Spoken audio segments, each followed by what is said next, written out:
Selamat datang di podcast How. Perkenalkan, nama saya Ivan Beatrice. Dan saya Grafisia Priyanto. Happy Valentine's Day, Pioneers!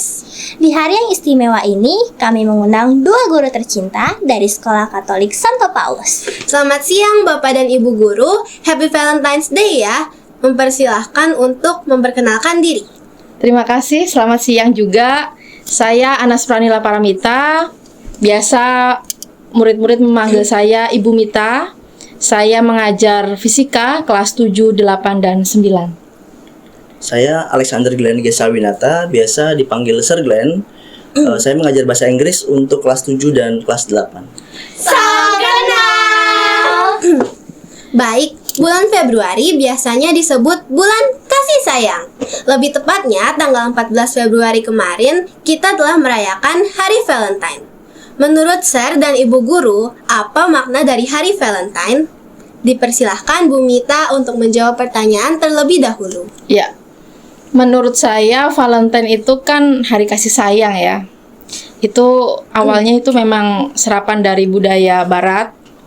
Kemudian itu biasanya identik dengan yang manis-manis, yang cantik-cantik. Jadi biasanya disimbolisasikan dalam bentuk coklat, kemudian bunga gitu.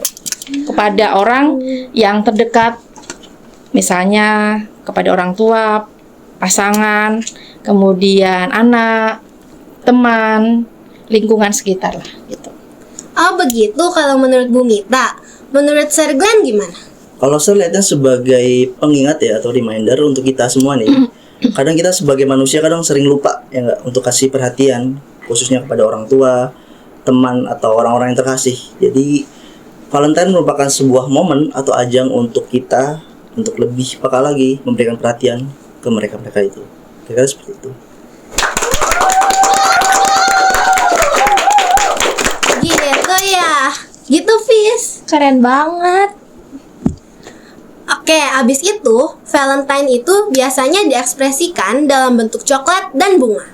Menurut Sir dan Ibu Guru, mengapa sih Valentine itu identik dengan bunga dan coklat? Kalau menurut saya ya, Yvonne, menurut saya kenapa sih direpresentasikan dalam bentuk coklat atau bunga? Itu mungkin kita itu memberikan apa ya, perhatian gitu. Kalau coklat itu kan sweet ya, manis gitu. Sweet Jadi banget. kita itu memberikan perhatian khusus kepada orang lain gitu. Atau bunga itu mungkin dalam bentuk kekaguman, kemudian perhatian, kemudian rasa apa ya, rasa keindahan gitu loh. Jadi kalau bunga itu kan wangi, indah, jadi ya mungkin disimbolkan dalam bentuk coklat atau bunga seperti itu. Oh gitu teman-teman, jadi menurut Bu Mita, coklat dan bunga itu salah satu bentuk perhatian kita kepada teman, kepada pasangan, ataupun keluarga. Kalau misalnya menurut Sir Glenn gimana? Oke, kalau menurut Sir ini kita balik dulu ya, flashback ke zaman dulu di mana coklat itu sebenarnya kan bukan budaya kita ya, merupakan budaya Barat. Kemudian coklat itu juga dulu adalah barang yang sangat ekspensif atau mahal gitu kan. Jadi hanya bangsawan-bangsawan atau raja-raja aja yang dapat menikmati coklat. Beda dengan sekarang ya, kita dapat menikmati ya kan. Kayak di sini banyak coklat kan, benar nggak? Nah, habis itu sewaktu Ratu Victoria memimpin di Inggris waktu itu, dia menyimbolkan coklat dan bunga sebagai bentuk atau simbol dari Hari Valentine. Kira seperti itu. Jadi gitu teman-teman, bunga dan coklat juga ada sejarahnya loh. Nah, kita lanjut ya. Pada Valentine's Day, kasih sayang yang diberikan kepada sesama itu bisa di lingkungan keluarga, lingkungan masyarakat, dan bahkan sekolah. Maka, menurut Bapak Ibu Guru, bagaimana cara mengekspresikan kasih sayang di lingkungan keluarga? Silahkan Bu Mita menjawab terlebih dahulu. Oke, baik. Kalau menurut saya ya dalam kehidupan sehari-hari di lingkungan keluarga itu yang pertama harus menjalin hubungan yang baik dengan anggota keluarga, dengan suami, dengan anak gitu ya, terutama itu. Kemudian saling terbuka. Jadi apapun masalahnya ya harus didiskusikan, harus disampaikan sehingga kita bisa sharing gitu kan. Bisa cari masukan-masukan, kemudian solusi-solusi gitu. Selain itu juga kita harus bisa menempatkan diri ya, sebagai istri dan juga sebagai ibu di rumah. Jadi tugas-tugas pokok itu harus bisa disesuaikan. Tugas istri ya pastinya menyiapkan makanan suami gitu, misalnya perhatian dengan cara ya memberikan perhatian, mungkin kalau capek ya dipijitin ya kan, gitu. Kemudian kalau dari ibu ya, kalau sebagai ibu ya kita harus memberikan kasih sayang lebih ya kepada anak. Jadi kita harus bisa menjadi teman, sahabat, kemudian bisa menjadi ibu, dan semua kebutuhannya itu harus kita apa ya namanya, kita sesuaikan gitu. Itu Oke, aja. bagus banget ya guys kata-katanya. Iya. Jadi sekarang Sir Glenn bisa dijawab? Oke, tadi kan pertanyaannya untuk mengekspresikan kasih sayang di lingkungan keluarga ya. Kalau menurut saya itu nggak perlu dengan barang-barang yang mewah atau barang-barang branded, ya nggak sih? Kalau menurut saya justru ini aja, hal-hal kecil kayak words of affirmation, ya kan? Kayak contohnya gini, dari keluarga ya, misalkan I'm lucky to have you sebagai anak orang tua, kemudian I'm really happy to see you. Contohnya hal-hal simpel kayak gitu aja. Untuk pasangan kemudian I'm so in love with you, contohnya gitu ya. Jadi nggak perlu yang kayak muluk-muluk segala macam. Cukup kata-kata perhatian sehari-hari aja gitu. Mungkin itu akan lebih ngena dibanding dengan barang-barang branded tadi gitu. Oke. So sweet ya. Ya. Sweet banget.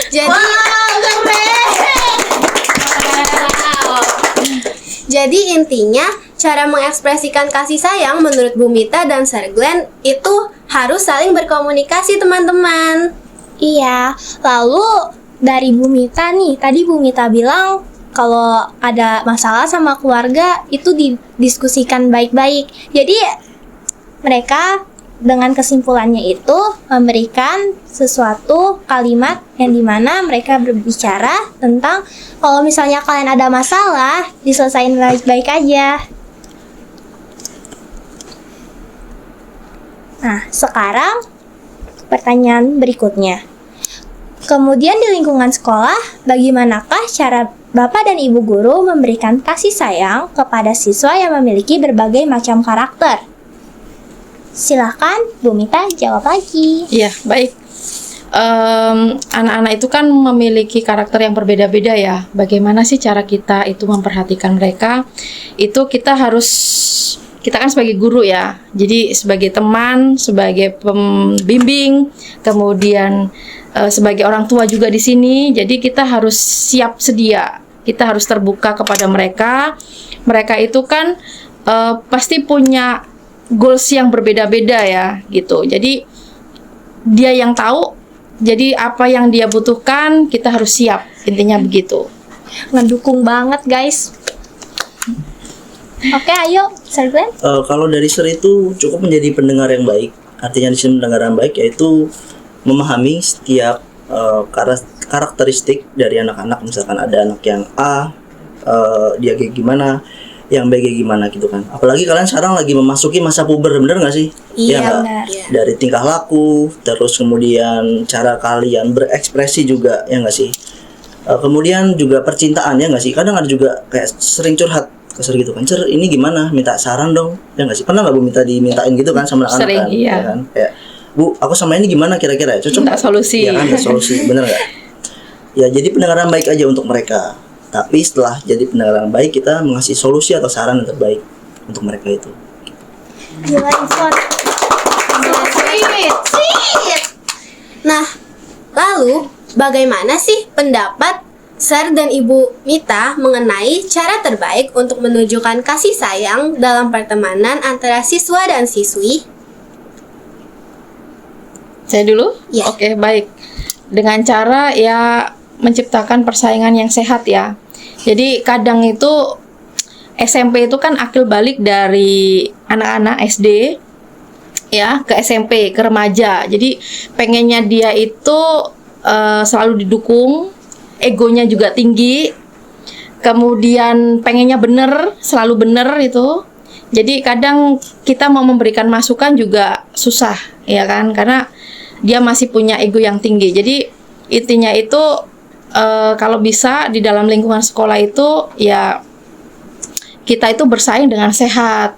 Jadi tidak merendahkan orang lain, kemudian berbicara dengan sopan kepada semua orang, kepada teman-teman, kepada bapak ibu guru juga gitu. Kemudian tutur kata juga yang baik gitu. Jadi berkaitan dengan karakter itu penting untuk menciptakan lingkungan yang belajar yang baik gitu. Intinya begitu. Wah, setuju banget ya kan Grafis? Perhatian banget sih guru kita ini. Kalau misalnya menurut Sir Glenn gimana? Oke, kalau menurut saya tuh cara terbaik yaitu dengan menghabiskan waktu bersama. Jadi luangkanlah waktu kalian, maksudnya sebagai pertemanan ya, luangkan waktu bersama teman-teman kalian. Contohnya yang cowok ini kan sering main bareng, olahraga bareng, atau yang sekarang lagi booming kan lagi main Mobile Legends bareng, ya nggak sih? Yang cewek-cewek misalkan shopping bareng atau nonton bareng. Pokoknya ciptakan sebanyak mungkin waktu untuk bersama. Kemudian ada menunjukkan dukungan terhadap teman. Contohnya, Yvonne punya cita-cita sebagai apa? Aku cita-cita menjadi bos. Jadi bos. Bos. Girl boss. Girl boss. Ya, mungkin Grafis sebagai temannya mendukung ya. Kayak, Yvonne semangat. ya. Kalau Grafis mau jadi apa cita-citanya? Jadi orang. Jadi orang. Udah jadi orang nih sekarang. Ya, pokoknya saling mendukung ya antara satu sama lain gitu. Oke? Kira seperti itu. Next question. Apa saran Bapak dan Ibu guru untuk memperkuat ikatan emosional dalam pertemanan di lingkungan sekolah? Silakan Bu Minta menjawab terlebih dahulu. Ya, baik. Ya, sarannya ya kita itu satu keluarga ya. Meskipun kita itu punya background masing-masing ya, punya background masing-masing, tapi tujuan kita itu sama, goals kita sama.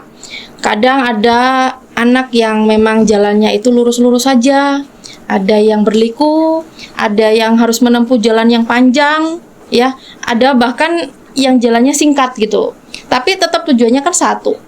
Ya, kita di sekolah kan dapat ilmu pengetahuan, kemudian karakternya juga baik. Kemudian selain itu juga bersosialisasi, punya teman banyak kan. Kemudian menumbuhkan sikap percaya diri juga gitu. Nah, semuanya itu kan pasti dengan berbagai cara ya. Salah satunya ya mungkin kita harus berlaku santun kepada teman, saling menghargai ya kan. Tidak boleh merendahkan, ngomong jorok, ngomong kasar itu juga nggak boleh gitu. Kemudian kita juga harus saling terbuka ya kepada teman gitu. Jadi kadang ya apalagi cewek-cewek ya ngomong ini dikit, kemudian kadang merajuk ya, marah, kemudian ngomong di belakang Ya, gitu kan. sensitif ya. Sensitif sekali ya. Jadi kalau bisa ya saling terbuka. Kalau misalnya saya tersinggung dengan kalimat ini yang disampaikan kamu, ya ngomong langsung aja. Supaya apa? Supaya nanti ya mungkin teman kalian itu nggak berlaku seperti itu lagi gitu. Dengan cara yang terbuka ini kan kita bisa saling bersinergi ya untuk mencapai tujuan yang sama gitu. Setuju banget ya. Gila, keren banget. Aku tersanjung. Tersanjung. Oke, ayo Sir Glenn. Oke, kalau dari Sir untuk memperkuat tadi ya katanya. Oke, yang pertama itu adalah menghargai perbedaan. Latar belakang kalian sendiri kan berbagai macam suku, agama, dan ras. Bener nggak sih? Ada yang dari suku Chinese, Jawa, Batak, bahkan ada yang Papua. Bener nggak? Kita kan punya murid dari Papua, bener nggak Bu? Betul. Bahkan ada yang dari luar negeri juga. Jadi hargai perbedaan dan keunikan yang kalian miliki dan juga teman-teman kalian miliki. Kemudian yang kedua adalah yang paling penting menunjukkan dukungan. Kenapa harus didukung? Karena apabila teman kalian mengalami kesulitan, kesusahan, tindakan yang paling penting kita utamakan yaitu membantu mereka. Sifat empati kita itu kan diperlukan, apalagi sesuai dengan nilai Paulinian Cup, semangat Paul Cup ya kan. Semangat Santo Paulus maksudnya itu sebagai yang kita in ke teman-teman. Kira seperti itu. Gila, kalau ikatan kita berdua mah udah next level. Aduh. Nah, lanjut. Hari Valentine itu merupakan hari yang ditunggu-tunggu loh bagi kami para Gen Z. Maka, apakah Sir dan Ibu Guru setuju jika Valentine itu dirayakan di sekolah secara khusus? Bu Mita, Iya. silakan. Oke, saya lagi nih ya. Iya dong. Oke, kalau menurut saya Valentine ini dirayakan di sekolah secara khusus ya ada dua ya. Yang pertama itu saya nggak setuju. Kenapa nggak setuju? Karena menurut saya Valentine itu kan hari kasih sayang. Jadi kalau bisa yang menyampaikan kasih sayang itu ya jangan cuma sehari gitu. Meskipun itu sebagai pengingat atau simbolisasi gitu ya. Gitu. Jadi kalau bisa ya setiap detik, setiap saat kita harus bisa bersikap yang baik kepada teman-teman, kepada Bapak Ibu guru, kepada orang tua, kepada lingkungan sekitar gitu. Tapi kalau misalnya versi misalnya berkaitan dengan gereja, atas nama gereja itu dirayakan, misalnya misa dan seterusnya, saya setuju karena mungkin itu pengingat Santo Valentinus ya, iya. Jadi kita menghargai jasanya mereka terkait dengan gereja di kekudusan gitu. Betul banget teman-teman. Kasih sayang itu tidak boleh ditunjukkan hanya sehari, 2 hari, tetapi harusnya setiap hari. Kalau menurut Sir Glenn gimana? Sama seperti Bu Mita tadi ya. Jadi kita sebagai murid-murid Santo Paulus juga menunjukkan kasih sayang itu nggak harus momen tertentu atau hari tertentu. Jadi kita harus setiap hari memberikan kebaikan, perhatian kita kepada orang-orang yang kita kasihi. Tapi untuk sebagai pengingat atau momennya itu boleh. Sekarang kemarin kita udah mengadakan misa, benar nggak sih, misa Valentine bersama semua Betul. unit kan, ETK, SD, SMP itu sebenarnya sebagai apa namanya? Bagus ya. Bagus kan. Jadi ada momennya, ada acaranya juga di situ.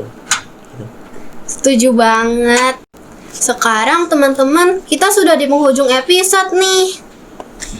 Marilah kita semua wajib menjaga keharmonisan di lingkungan sekolah dengan cara menumbuhkan lingkungan belajar yang kondusif dengan cara berbahasa yang santun dan berkompetisi yang sehat. Setiap saat, tidak hanya di hari Valentine ini saja ya. Baiklah, terima kasih ya Bu Mita, Sir Glenn telah meluangkan waktu untuk menjadi narasumber pada podcast hari ini. Sampai jumpa di episode berikutnya. Goodbye!